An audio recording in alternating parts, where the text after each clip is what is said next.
dónde estamos paradas las feministas en América Latina y en el mundo. Que de verdad es algo histórico lo que estamos viviendo a nivel mundial. Este tipo de gobiernos reaccionarios que no están dispuestos al diálogo y que quieren imponer una visión hegemónica sobre cómo deben conducirse los derechos sexuales y reproductivos. Soy Margarita Se Asoma. Somos Margarita Se Asoma, corresponsales feministas de América Latina y el Caribe.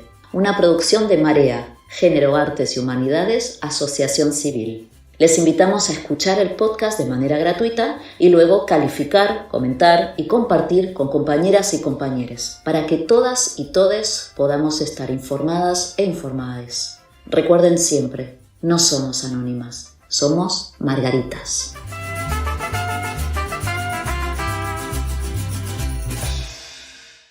Margarita México les saluda nuevamente desde este lado de América Latina. En el marco de la movilización del 8M, nos preocupa cómo se ha movido la agenda para echar atrás las luchas históricas en pro de la despenalización del aborto en países como Estados Unidos y, en el caso particular de Argentina, los retrocesos que estamos viendo desde acá en sus políticas públicas. Las abrazamos, hermanas, y estamos con ustedes. Porque sabemos que ustedes fueron ese país que nos inspiró a todas a salir a la calle con el pañuelo verde. De verdad, les mandamos un abrazo solidario desde México. Pues bien, estamos frente al auge de hombres poderosos y neorreaccionarios que están implementando políticas retrógradas que van en contra de los derechos sexuales y reproductivos. Es por ello que les invito a que hagamos un recuento histórico y veamos dónde estamos paradas las feministas en América Latina y en el mundo. Recordemos que durante el primer mandato de Donald Trump, 2017-2021, significó un enorme retroceso en materia de justicia reproductiva porque la Corte Suprema de Estados Unidos anuló la histórica sentencia conocida como Roe contra Wade, que desde 1973 garantizaba el derecho al aborto en el país. Esta decisión fue respaldada por la mayoría de jueces conservadores del tribunal por 5 votos en contra y 4 a favor. Esto significa que el aborto pueda ser ilegalizado en los estados que así lo decidan. Tras la revocación del fallo Roe contra Wade en junio del 2022 por parte de la Corte Suprema de Estados Unidos, la regulación del aborto quedó en manos de cada estado, lo que llevó a una diversidad de legislaciones a lo largo del país. En enero del 2025, con la elección de Donald Trump, él ya iniciando su presidencia, se implementaron políticas más restrictivas a nivel federal. La administración Trump cortó los fondos federales destinados a financiar una política de abortos selectivos y promovió restricciones más severas en numerosos estados. Además, Trump ha manifestado que la legislación sobre el aborto debe ser determinada por cada estado, argumentando que la anulación del fallo Roe contra Wade en 2022 devolvió la cuestión a las autoridades estatales. Esta postura ha generado debates y reacciones entre diversos sectores de la sociedad estadounidense.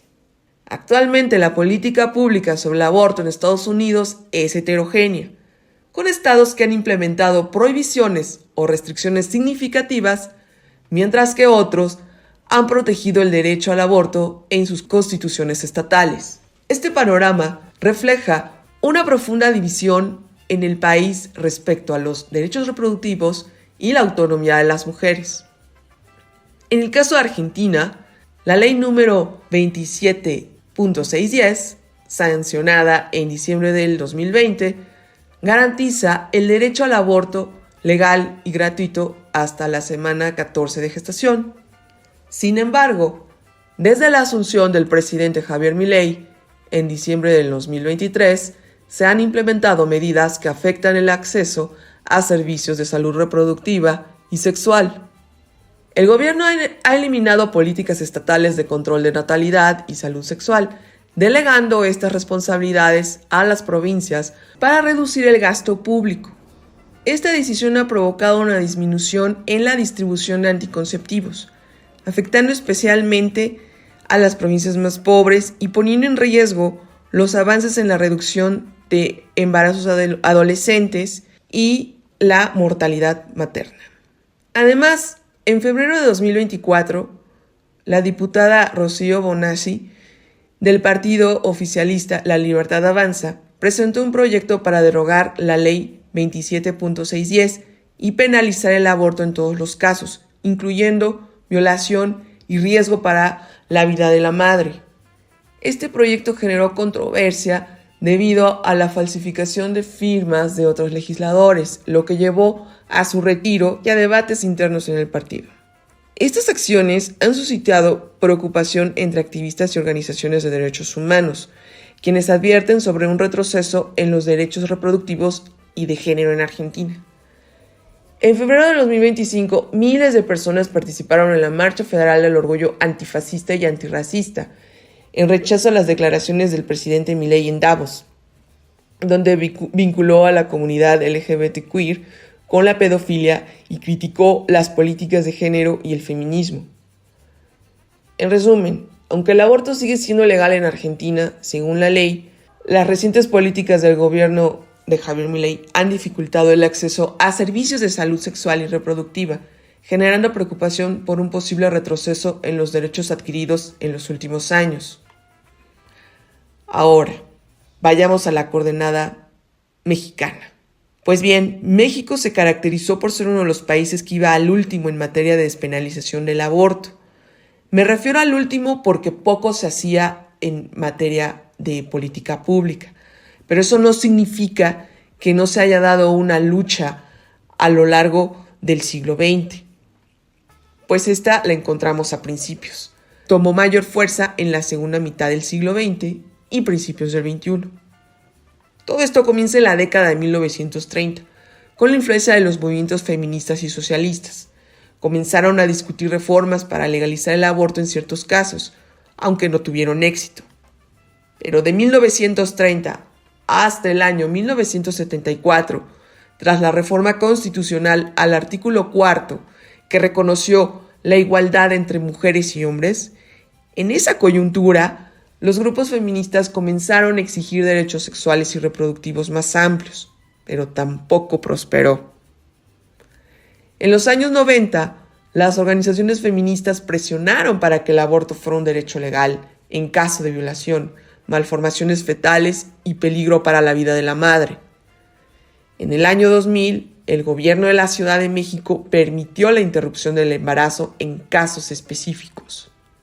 En abril de 2007, la Asamblea Legislativa del entonces Distrito Federal aprobó la interrupción legal del embarazo, ILE, esas son sus siglas, hasta las 12 semanas de gestación, convirtiéndose en la primera entidad en México en despenalizarlos sin condiciones. Pero es hasta el año 2021 cuando la Suprema Corte de Justicia de la Nación declaró inconstitucional la penalización del aborto en Coahuila, estableciendo un precedente legal para todo el país, y para el año 2023, la Suprema Corte de Justicia de la Nación eliminó la criminalización del aborto del Código Penal Federal, garantizando el acceso al procedimiento en instituciones de salud federales. Es decir, lo declaró inconstitucional, permitiendo que instituciones federales de salud como el Instituto Mexicano del Seguro Social, conocido como IMSS, y el Instituto de Seguridad y Servicios Sociales de los Trabajadores del Estado, ISSSTE, ofrecieran servicios de interrupción legal del embarazo.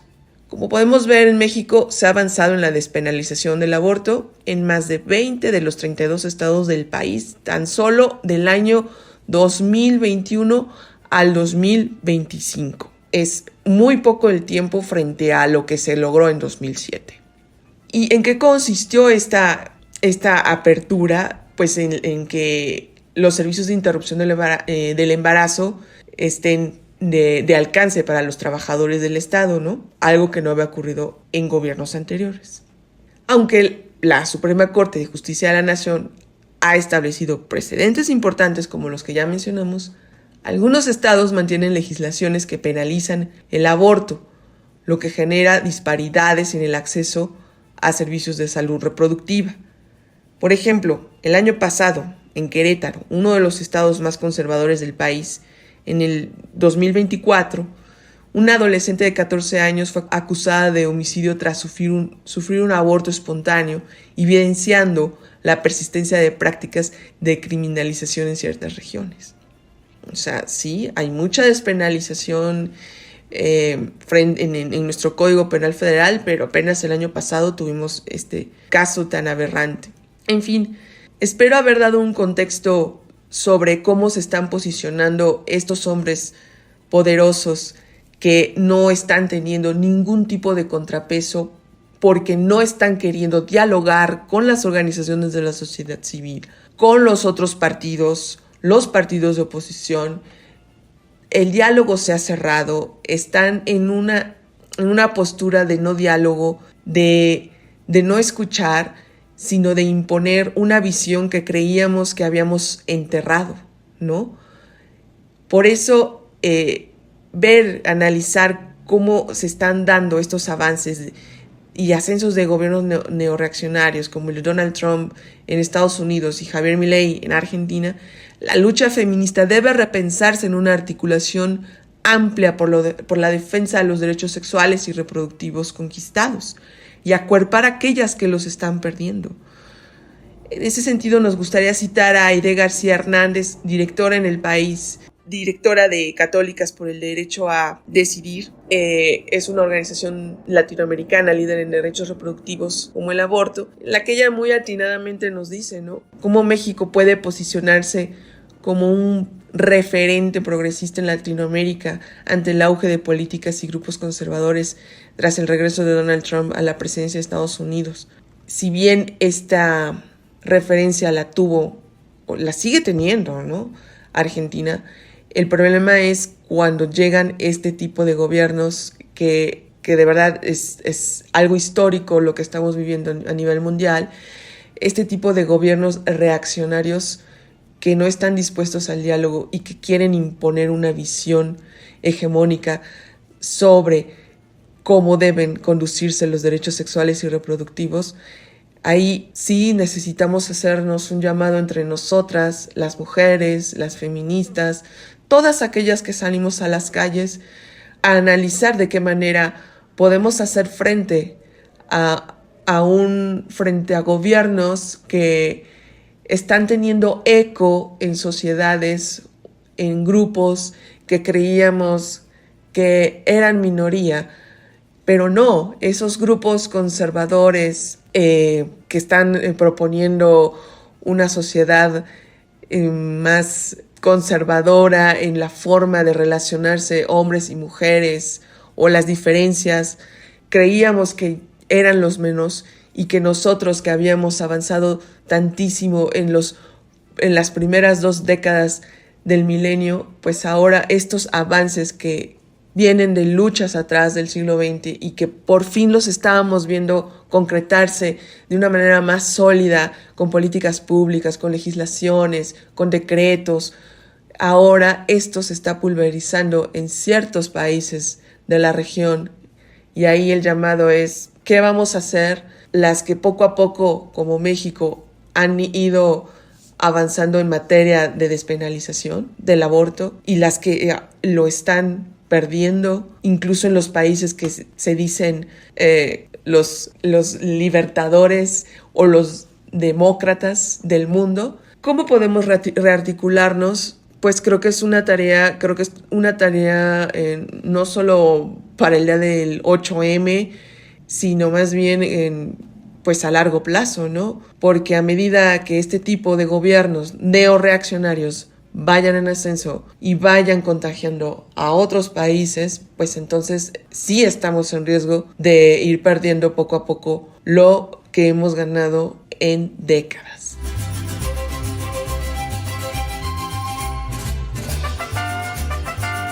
Soy Margarita Se Asoma. Somos Margarita Se Asoma, corresponsales feministas de América Latina y el Caribe.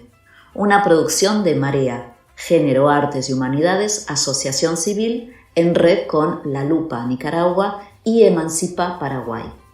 Si les gustó el episodio, les invitamos a que le den like, a calificar, comentar y compartir para que todas y todes estemos informadas e informades. También les invitamos a ser parte de la comunidad de Margaritas, con un pequeño aporte para que podamos seguir reportando desde América Latina y el Caribe.